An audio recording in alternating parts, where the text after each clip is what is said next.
Well, thanks. This morning I got an email. The email had said that LinkedIn's thousands of usernames passwords have been leaked, including my own, and they are available on the public domain, more so on the darknet. So it is a very bad news to get started in the morning, but the Supreme Court recently is going to decide, is WhatsApp a good enough legal ground for criminal prosecutions? Because WhatsApp is now the de facto mode for communicating a variety of things, including all kinds of legal, paralegal, quasi-legal and anti-legal mechanisms and processes. And of course, whatever we do on WhatsApp or any social media or over-the-top applications have legal ramifications. But how about this? When you deny the fact that an IRCTC website has been hacked, but there are still CDs available whose fathers are not known, it's a case fit for investigation, but more bigger still, it's a case for us to wake up. Because cybercrime is here to stay. So when we look at Brussels, we say, okay, that was somewhere remotely in that part of the world. No, it had a cyber element, it got implemented, it got planned out all in cyberspace. So Anna talked about Apple versus FBI. I think that program has been pretty much in the discussion, but I think, how about this? How about if you get this 251 rupees phone? And majority of Indians applied for it. The site crashed, 76 crore rupees picked up.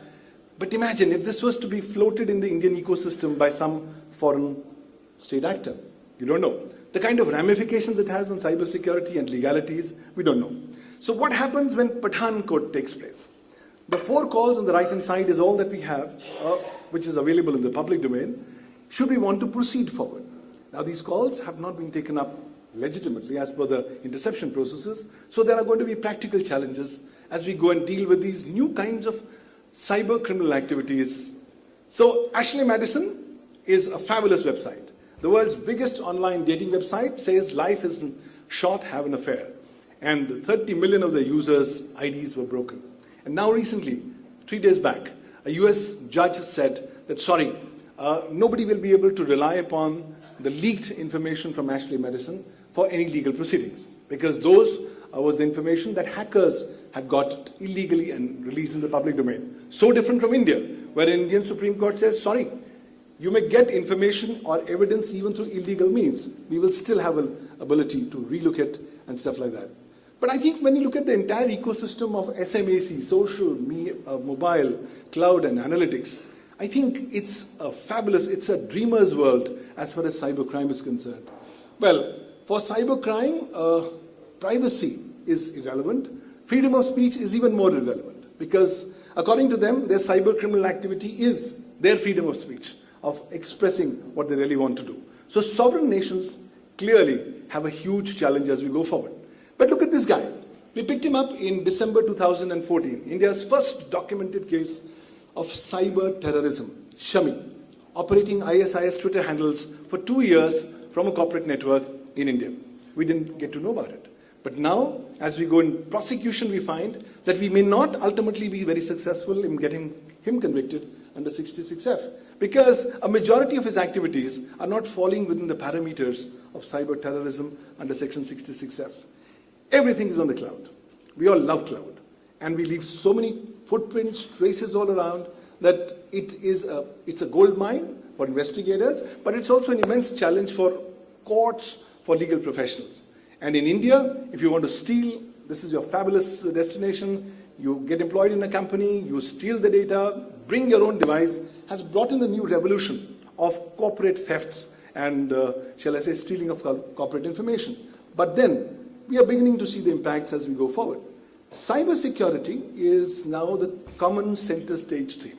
And I think majority of cybercrimes that are happening are now focusing on cracking the cybersecurity ecosystem. China, last July, 1st July, said, sorry, my national security is so broad enough to include every element of cybersecurity. That's one model majority of countries are following up. But is that the only model? Well, they have come up with a very detailed model on cyber terrorism, possibly the most detailed legal provisions that exist across the world on cyber terrorism, but we still don't know how to deal with it. In India, we just have one tool, section 66F, to deal with cyber terrorism, and we're not particularly very effective in that regard. On top of it, cyber radicalization is now the biggest challenge, and the law has no answers, primarily because the law was never drafted keeping in mind the realities of cyber radicalization, despite a massive wave of cyber radicalization that's happening across northern India. But I think it's the dark net that I believe most of the people are underplaying. My personal opinion is that darknet is here to stay. And more cyber criminal activities are happening from the darknet. Bigger issue is, at a time when the law enforcement agencies across the world are not very clear how do we want to pierce the anonymity wheel on the darknet, the bigger issue is how do we track hold of these guys. So somewhere down the line, some responsibilities of service providers will have to come in. India, massive nation, 67% of all online users only accessing internet through mobiles. So logically, mobile crime is the de facto flavor of the season, shall I say, in India. And of course, those are issues that need to be covered. We did cover some of them under the amendments to the Information Technology Act, but lots remains yet to be done.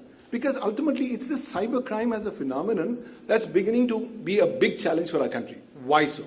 We've got limited convictions. When I was the counsel for India's first cybercrime conviction for the complainant way back in 2003, and from those days till dates, if it's a handful of cybercrime convictions, there's a distinct disconnect in the law per se.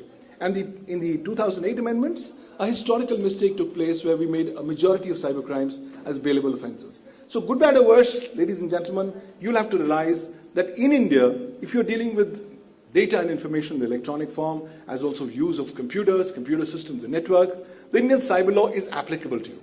You don't need to be a lawyer to know that. Why? It's provided the legal framework for everything digital, everything mobile, but more significantly, it's legalized the electronic contract. So how about it if your electronic contract is used for criminal purposes and you enter into a criminal electronic contract? How do we deal with such a scenario? How do we land up proving and getting convictions? Governance is great, but governance in the electronic ecosystem has its own challenges coming up again from cyber criminals and cyber terrorists. So some of the cyber crimes are covered under the law. We've done a good job, but still we have miles to go as far as the nation is concerned. 66A being scrapped last year is a slight, shall I say, setback. But more significantly, I think a lot of elements in 66A need to be coming back, primarily because after 66A being struck off, cyber bullying, cyber trolling, and cyber harassment have actually multiplied without any effect. So it's here I think we need to concentrate as a nation, and that's what the chairperson talked about, intermediaries. Ultimately, these are the guys who will have to be the key stakeholders as we go forward in detecting, investigating, and prosecuting cyber criminal activities. Our existing law has certain ramifications for intermediaries, but most of them are not effectively enforced. So I'll just like to conclude by saying a lot of things need to be done. Number one, laws need to be updated. As a law student, I believe laws will be an important component as we go forward in fight against cybercrime. The newly emerging mobile and social media crimes need to be distinctly addressed.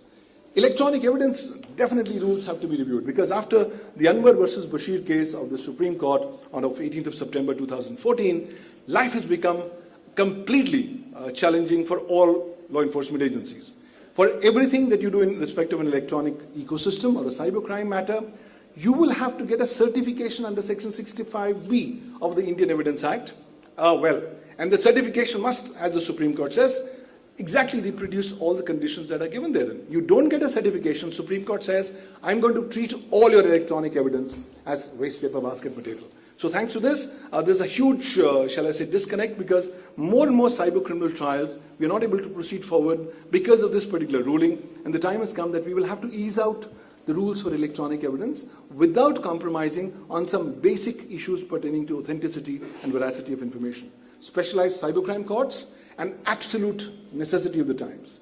Need for time-bound prosecution, a need for also collecting the relevant incriminating electronic evidence in a proper legal and timely manner. And of course, as everybody talks about, more capacity building. We have something known as the India Cybercrime Center. We work on the legalities of cybercrime. Centers like these, I think, require far more support as we go forward in this direction. Well, every day is a wake-up call for us, and as we work on these intersection of law and technology, we quickly realize there are no shortcuts, there are no absolute final conclusions. We are all in a stage of transition in this interregnum phase that we are currently going on, we have to quickly realize that the cyber law is there. It's enough good legal platform for us to go after cyber criminals, but far more activities need to be done. And finally, you don't have to be a lawyer to understand that cyber law and cyber crime are now today integral components of your life. And of course, we will have to be dealing with these issues, especially for cybercrime jurisprudence, as we go forward. Thank you, friends.